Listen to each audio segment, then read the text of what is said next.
Olá pessoal, eu venho trazer hoje para vocês um assunto bastante interessante e que realmente faz diferença com relação ao que nós estamos preocupados de modo geral, visto que isso está parecendo como uma situação muito mais comum do que se pensava anteriormente. Essa doença chama-se transtorno de déficit de atenção hiperativa. Então, a abreviatura disso é TDAH. TDAH, ou déficit de atenção. Bom, veja só uma coisa. Isso pode ocorrer, eu vou fazer diversas explicações, claro que de forma mais superficial, visto que isso pode acontecer em crianças, em adultos e pacientes idosos. Cada um desses eu irei fazer de forma separada para que não haja confusão. No caso, eu estou falando sobre crianças em desenvolvimento. É muito comum uma criança ter déficit de atenção, na qual a família, de um modo geral, ou também ser hiperativa, mas no qual a família geral pode perceber. Mas o lugar mais frequente que se observa isso não é dentro de casa. Pode acontecer, mas não é. Geralmente é na escola. Você percebe, por exemplo, que o Joãozinho e a Maria, eles não acompanham as aulas que a professora eventualmente dá no quadro negro, para que seja feita uma pergunta, ou seja lá o que for. O fato é que as notas deles não acompanham a média da turma que não apresenta esse tipo de disfunção. E a professora, obviamente, tem uma infraestrutura atrás dela, mas não é difícil ocorrer, por exemplo, que depois das aulas ocorra uma espécie de castigo, onde cada um deles tem que escrever na lousa dezenas de palavras repetidas para poder não se esquecer mais. Ou então aconselho os pais a terem professores particulares para poder acompanhar a classe. Isso é diferente, obviamente, de uma transferência de uma escola mais fraca para uma outra escola mais difícil. Eu estou dizendo pessoas que acompanham a mesma turma durante a sua primeira fase de vida escolar, segunda e terceira fase de vida escolar. O que ocorre é o seguinte: na verdade, a professora ela acaba mandando para a psicopedagoga. A psicopedagoga, de um modo geral, vai ter uma certa dificuldade, não todas, obviamente, isso aí são exceções, mas devido essa patologia ela ter sido mais focada nos últimos anos, com a observação mais significativa das professoras, das próprias psicopedagogas, da própria diretoria das escolas de modo geral. Agora, o que ocorre é o seguinte: precisa ver corretamente, porque isso significa, pode significar uma diminuição, no caso de uma neuropercepção diminuída. E quando se fala neuropercepção diminuída, tem que se levar em consideração que pode ter outros fatores que possam comprometer o aprendizado e não depende necessariamente do aluno. Por exemplo, existe uma situação em que é muito comum da pessoa, da criança apresentar, por não acompanhar as aulas, etc., não acompanhando, ela se sente deprimida, ela se sente como se fosse uma pessoa ignorante, ou então realmente com algum problema de saúde. Em primeiro lugar, você deve acreditar nos seus filhos. Se ele não sabe fazer, realmente deve ter alguma coisa. Se ele não está acompanhando, está tirando nota baixa, vocês têm que observar isso e verificar se não se trata de uma TDAH, tá certo? De um transtorno de déficit de atenção e hiperatividade, tá certo? Então, veja só uma coisa. A primeira coisa que tem que se levar em consideração é que atualmente tem sido feita uma série de estudos médicos significativos, tanto na área endócrina, como na área neuroendócrina, como na área neuropediátrica. O que tem se observado é que existe uma série de substâncias hormonais que podem fazer diferença no aprendizado das crianças de um modo geral. Por exemplo, se observou que a utilização de glicocorticoides ou cortisol numa fase neonatal e pós-natal, ela geralmente pode causar algum transtorno nos neurotransmissores, e essas alterações elas são perenes, e isso vai fazer com que ele tenha dificuldade por um longo tempo de aprendizado da sua vida, mesmo depois de sair dessa fase pubertária, e pode seguir até a fase adulta, que é um outro assunto que nós vamos trocar ideias depois em outro vídeo. O que ocorre, além desses problemas, são outras doenças. Por exemplo,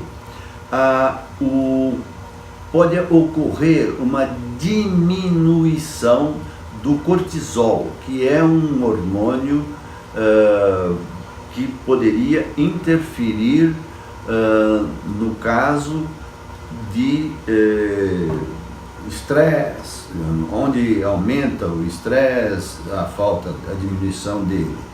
Pode ocorrer um comprometimento de um eixo chamado eixo hipotálamo hipofisário adrenal.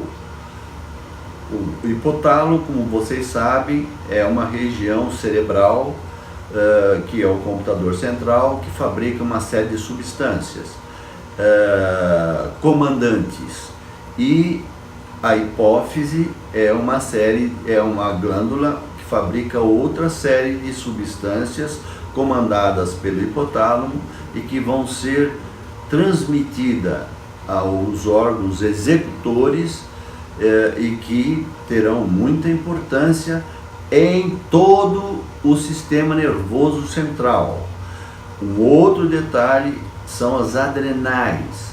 Adrenais são são duas glândulas, uma glândula que fica sobre o rim, em formato mais ou menos de uma pequena abaulação, eu chamo de chapéu de duende, que fica no sistema nervoso, fica em cima da suprarrenal. E ela produz uma série de substâncias extremamente importantes, que é a adrenalina, noradrenalina, os corticosteroides de modo geral, cortisona, etc. Então, o que ocorre é o seguinte: o desbalanceamento dessas substâncias pode ocorrer e levar ao mesmo tempo uma diminuição do aprendizado por diminuição no balanceamento, na maturação delas, ou então acontecer o contrário, ocorrer um leve aumento dessas substâncias que vão levar à hiperatividade. Esses são alguns dos fatores que interferem diretamente nessa situação de TDAH. Agora, existem outros fatores hormonais e metabólicos que são importantes. Por exemplo, ele diminui a imunidade além de criar problemas endócrinos. A imunidade da criança fica diminuída, ou do juvenil ou do adolescente, ela fica diminuída e fica comprometida. Além dessas substâncias, existem outras substâncias endócrinas que também que interferem diretamente. Por exemplo, a diminuição ou desregulação dos hormônios referentes à função tireoidiana.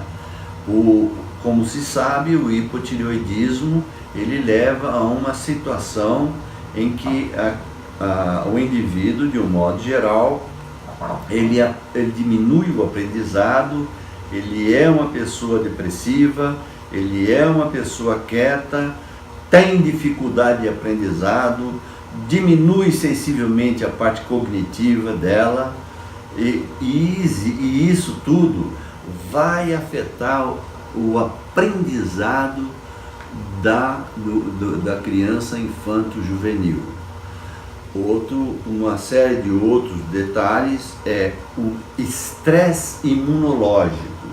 O estresse imunológico provocado pelo próprio meio ambiente leva também a um comprometimento no aprendizado de um modo geral.